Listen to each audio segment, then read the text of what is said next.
Welcome back to How to Start a YouTube Channel, the series. In today's video, we're going to be covering lighting, which definitely stems 100% off of yesterday's video about cameras. Because cameras, like I said in the last video, cannot make good images without good light. If you try to take a picture in the dark, gonna get a dark picture. If you try to take a video in the dark, same thing. So,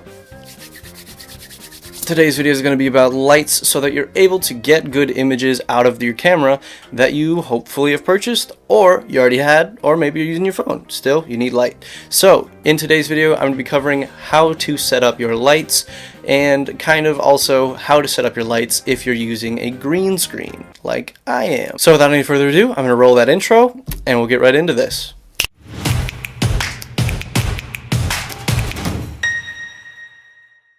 Alright, so the first thing you need to know about lights is kind of how many you need. So I would recommend starting with 3 lights, if you can.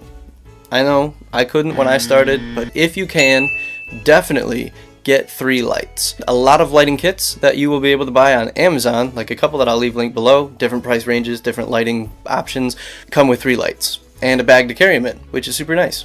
So I am using a light bulb right here that I bought from Meyer on a light stand that I got in a kit, and a light bulb back here that I got from a kit off of Amazon. This one is really warm because it's on my skin, it's on my face, it's, you know, I want it to be warmer up here. And then the one that I have pointed at my green screen back here is much cooler to kind of accent that green color to make it easier to key out. Now I want to talk about my third light, which can be your only light if you need it to be. So right here, I have a big window. I've got a curtain in front of it so that it diffuses the light a little bit, but it's still really bright, as you can see right here on the side of my face. The sun is massive and it's super bright. So aside from this light and this light, I've got a window right here. If you have a big window with like a desk in front of it, you can put your camera on that desk, sit back from it, and you can use only the sun's light, especially if it's coming through a window or a shade, because it's good diffused light. It's not going to be super harsh. It's not going to be like, when you're trying to look at it. Make sure that if you're looking for artificial lights, that you get lights that don't flicker, because if you get lights that flicker, you're going to get some crazy wonky looking video with like bars, like zzz, like you've probably seen before.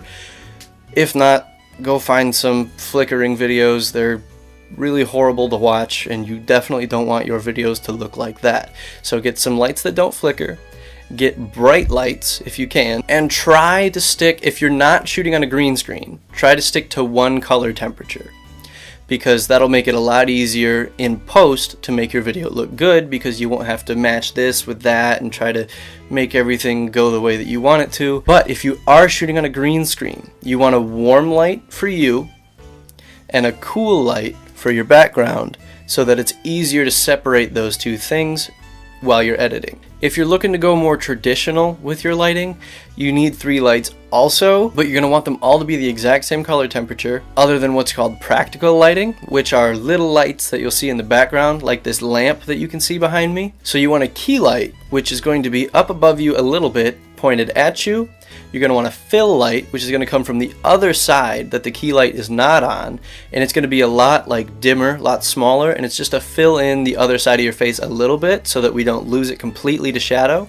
And then you want a backlight, and that's kind of optional, but it really helps to define you against your background when you've got a little bit of light kind of fringing you, because that shows that you aren't a part of your background. So that kind of helps with like the blurry background thing that you get with lower apertures out of your camera. So you're just going to get better looking videos that way. So key light, fill light, backlight, or really anything that works to get your camera enough light to make these videos. Because if you are getting started, you probably don't want to invest in a whole Hollywood movie set lighting system, but if you do, I'll have that link below as well. So to recap, we can use 1 light, 3 lights, or as many lights as we want. If you're using 1 light, I'd highly recommend having it be the sun. If you're using 3 lights, try to make them the same color, unless you're going for that green screen. And if you're using as many lights as you want, just make sure you're not too bright, because blown out video is as bad as underexposed video. So play with your camera settings, play with your light placements, and see what looks good. I hope this built your confidence up a little bit with lighting. If you'd like to know more, let me know in the comments below. If you have any specific questions, let me know that in the comments below as well, and I will be sure to answer every single question down there. So if you have one, please don't hesitate to ask. Just ask it. I'll talk to you. It's fine. It's no problem. The next video is going to be about audio recorders and microphones, so I hope to see you in that one. If you enjoyed this video, make sure to subscribe, make sure to leave a like down there, comment below, let me know if you'd see anything changed in the video, or if you just genuinely liked it. I really do appreciate your feedback because it helps me to make these videos better for you, and ultimately, that's what I want to be doing. So, leave your comments down below, and I will see you in the audio recorder video.